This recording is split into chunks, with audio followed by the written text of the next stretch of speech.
Reading the original script of Return of the Clerk, the story was that the elderly man would be reminiscing about what he did in the war, and we'd be taken back to that time as he described the work he did.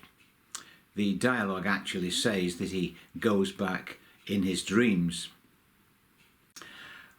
When I looked at the unedited footage, it seemed to me that the going back in time idea wouldn't work, because as he walks around the house, it's clear that a lot of restoration work has been done, and there were lots of modern exit signs and switches on the walls, etc. If he was going back in his dreams, he'd see the house as it was in the war era, and also his appearance would be different. My feeling was that he'd return as a visitor many years later to remember when he worked there, so by taking a different approach, slightly altering the dialogue and removing references to going back in his dreams, it seemed possible to make his return to the house as a tourist in modern times. The house would therefore look right, and we'd still have his reminiscences on the soundtrack as he walked around, commenting on what went on here and what went on there during the war and what his role was. With a small amount of tweaking and some imaginative editing, the original footage could be used as it was, and the re-edited narration fitted very nicely. By superimposing period photographs, nothing too detailed or held too long so as not to give the game away, we keep the modern building but can share his memories of it as it was. This retains the scenes as shot, and the dialogue still fits perfectly. I reordered some shots towards the end as they didn't quite fit with the dialogue, and re-edited the voiceover to suit. The original opening as scripted had to be discarded because the shots were too glitchy and shaky. So I reworked the dialogue slightly and used a big close-up of Mitch the actor's face in extreme slow motion as he starts his reminiscing. This introduces us to his character straight away and works very well as he recalls Siobhan in dreamlike fashion, and then moves us towards the house, first in monochrome, then in colour, so taking us from the past into the present. I thought that the real nature of the story was that his affection for Siobhan was his anchor after he'd settled down after the war, but with her passing, this visit to the house reawakened old loyalties. He shows us round with obvious pride, and it's the influence that the house holds that tips him into that final shocking moment of madness.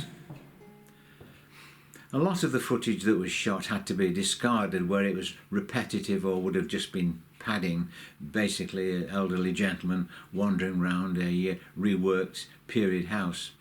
So only footage that actively moves us through to the conclusion was used.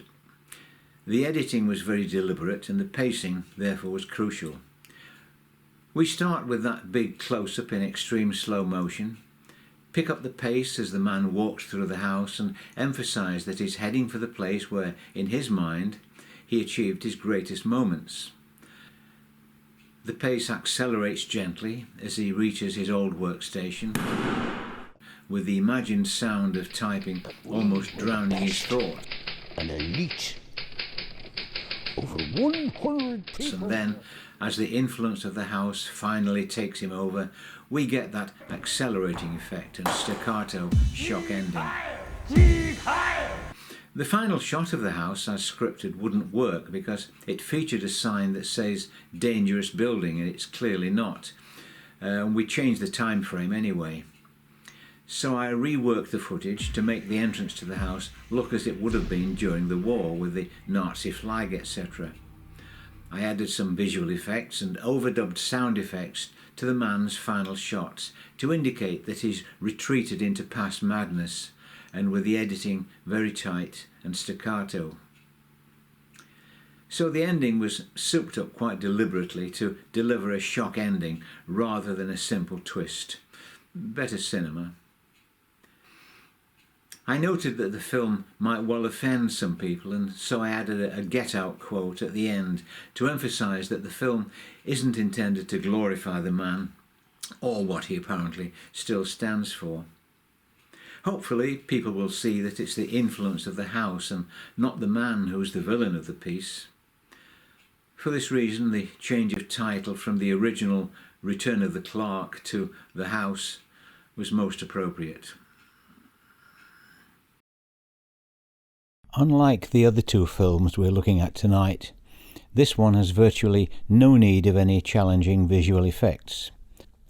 There's a bit of slow-mo and superimposition at the beginning and a little manipulation of photoshopped still frames at the end, but the only visual effect of note is where our actor metamorphoses into his younger self, just for a couple of seconds.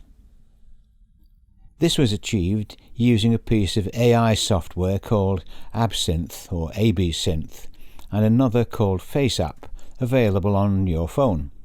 Both are free. Used correctly, this software can make faces look younger or make them look older. Here, for example, is what looks like two friends chatting.